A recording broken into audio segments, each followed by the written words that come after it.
Double crowd director. क्या हाल है? बोलेगी भी नहीं स्टेज पे अगर आप लोगों ने कुछ नहीं बताया उसको कि आपको कैसा लग रहा है।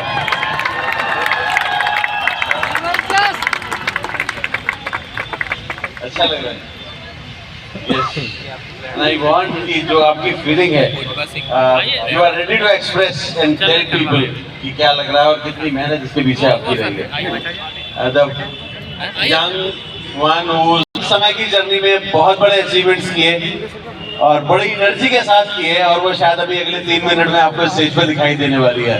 So over to you, Purnima. A very good morning, everyone. A very good morning, everyone. वो एनर्जी लखनऊ वाली फील नहीं हो रही है। मुस्कुराइए आप लखनऊ में। A very good morning, everyone. Yes, मेरा नाम पूर्णिमा सिंह है और मेरा जन्म इलाहाबाद मांडा के बहुत छोटे से गांव में हुआ था।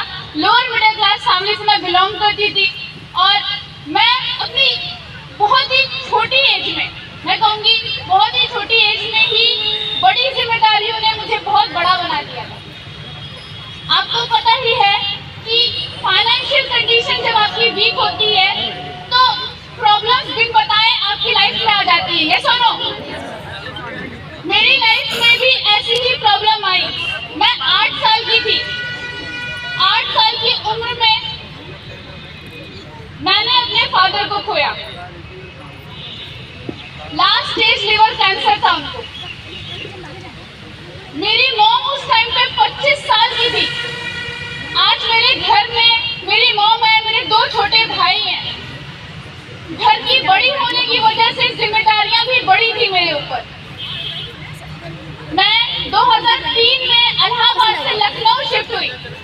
मैंने सिविल इंजीनियरिंग की, कॉलेज के 4th ईयर में थी तब मुझे प्लान देखने का मौका मिला जिसका नाम था वेस्टीज मार्केटिंग प्राइवेट लिमिटेड। आप सभी लोगों से पूछा गया होगा जब आप वेस्टीज में ज्वाइन किए होंगे कि आपका सपना क्या है। पूछा गया था यस और नो? जब मुझसे पूछा गया कि पूर्णिमा तुम्हारा सपना क्या है, मैंने एक जवाब दिया, मेरा एक ही सपना है कि मैं अपने माँ के सारे सपने पूरे करना चाहती हूँ। मैंने देखा कि जिस तरीके से, आप सोच के देखो, मेरे पापा सिपाही थे, मेरी मॉम ने मुझे पढ़ाने के लिए, मेरे 2 भाइयों को पढ़ाने के लिए बुलेट फायरिंग की, दौड़ा, जंप किया, हर्डल्स किया, पुलिस की नौकरी पाने के लिए सारे एग्जाम दिए। वो रो भी सकती थी, वो रुक भी सकती थी, वो अपनी नसीब को कोस भी सकती थी, लेकिन नहीं, उन्होंने अपने बच्चों के लिए खड़ा हुई। और आज मुझसे लोग पूछते हैं कि पूर्णिमा तुम इतनी बोल्ड और स्ट्रॉन्ग कैसे हो? मैं एक ही जवाब देती हूँ कि ना कभी मेरी माँ ने हार मानी, ना उनकी बेटी मानेगी। बिजनेस को ऑन किया, इसमें काम करना शुरू किया, कोई भी इंसान साथ नहीं था, किसी ने साथ नहीं दिया। 100 रुपए की पॉकेट मनी बस मिलती थी, वो भी इसलिए कि कहीं रास्ते में कुछ गड़बड़ हो जाए, कोई प्रॉब्लम आ जाए तो लड़की के पास में होने चाहिए थे। आपको क्या लगता है कि मुझे मेरी मॉम ने 3000 रुपए जेब में डाल के ये बोला होगा कि जा सिमरन जा, जी ले जा अपनी जिंदगी? ऐसा हुआ होगा? ऐसा हुआ होगा? नहीं। मैंने भी अमाउंट अरेंज किया था क्योंकि मैंने पहली बार ऐसा देखा था कि एक ऐसा प्लेटफॉर्म भी है जहां पे अगर आपकी लाइफ में कमाने वाला पर्सन की डेथ हो जाती है फिर भी आपके घर में पैसा आता है, जिसका नाम है वेस्टीज मार्केटिंग प्राइवेट लिमिटेड। मैंने काम को करना शुरू किया। बीइंग अ गर्ल बहुत सारे चैलेंजेस आए। यस, बहुत सारे चैलेंजेस आए थे। इजी नहीं था लेकिन इम्पॉसिबल भी नहीं था।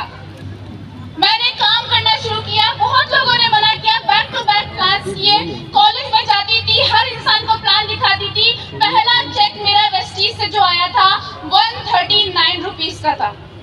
139 रुपीज मेरा फर्स्ट चेक आया था। काम को और बड़ा करना शुरू किया, धीरे धीरे ट्रैवलिंग शुरू की। लोगों ने बोला कि लड़की है जो ट्रैवल नहीं कर सकती, तुम कमजोर हो, राइट? इतना ज्यादा दौड़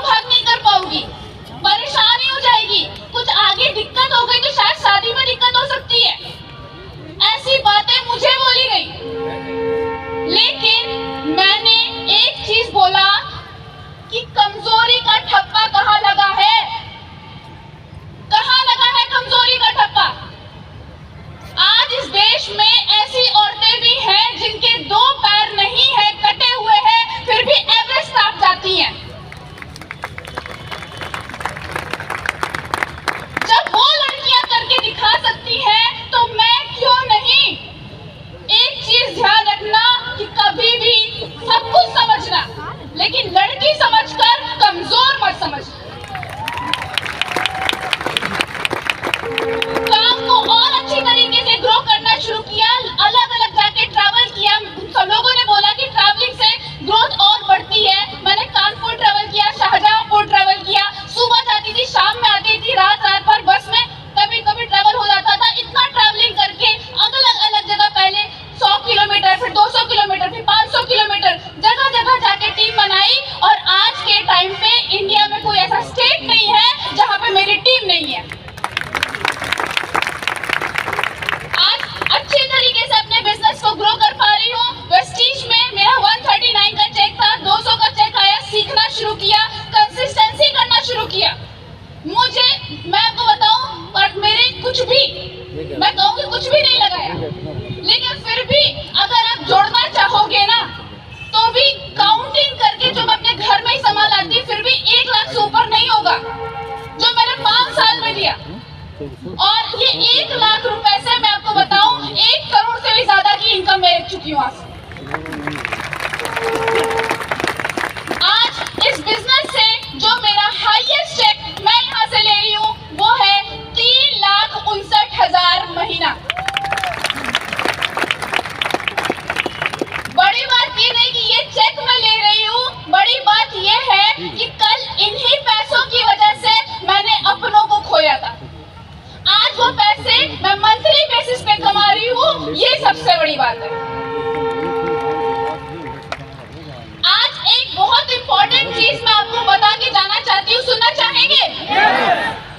मेरे बारे में एक ऐसी बात जो शायद मैंने किसी ऑडिटोरियम में, किसी मीटिंग में नहीं बताई, मैं आज आपको बताना चाहती हूँ।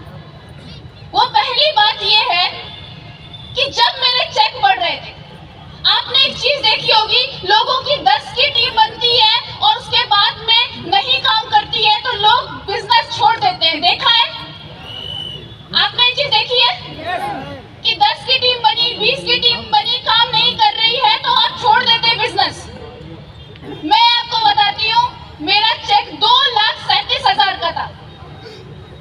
मेरी टीम ने, कुछ लोगों ने काम नहीं किया, वो छोड़ के गए, मेरा चेक 30,000 तक आया। 30,000 रुपए। बहुत सारे लोग छोड़ के चले जाते, हार मान लेते, गिव अप कर देते।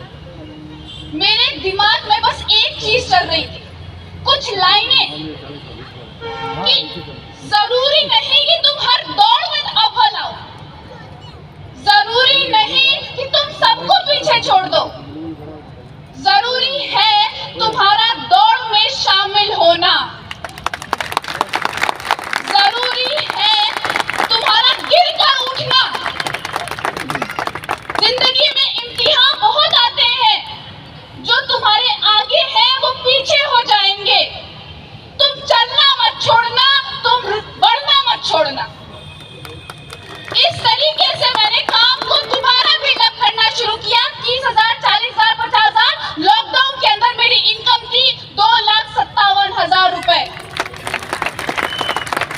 स्टेबिलिटी की बात करूं, मैंने अपने दोस्त, सबसे अच्छे बेस्ट फ्रेंड, एक फादर समान अपने मामा को खोया था इस लॉकडाउन में। 2 महीने तक डिस्टर्ब थी मैं, 2 महीने तक काम नहीं कर पाई थी। और वेस्टीज ने जो मुझे चेक दिया, वो चेक था 2,56,000 रुपए। ये स्टेबिलिटी कंपनी दे रही है, बस एक चीज मांगती है, आपकी डेडिकेशन। मुझसे लोग पूछते हैं इस बिजनेस का सबसे टफेस्ट काम क्या है? मैं बोलती हूँ कि एक एक्टिव ग्रोइंग अपलाइन की बात मानते रहना इस बिजनेस का सबसे टफेस्ट काम है। वो पर्सन की बात मानना जो आपकी माँ नहीं है, जो आपके फादर नहीं है, जो आपका बॉस नहीं है, उसकी बात कंटिन्यूअस बेसिस पे मानते रहना,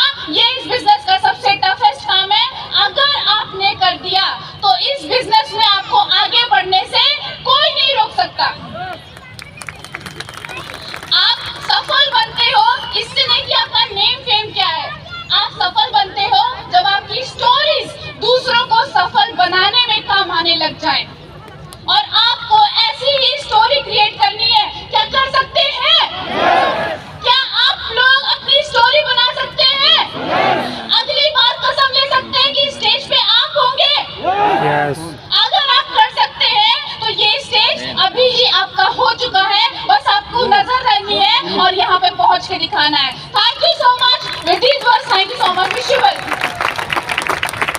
Wow, very good. What an energy. Thank you so much. God bless you.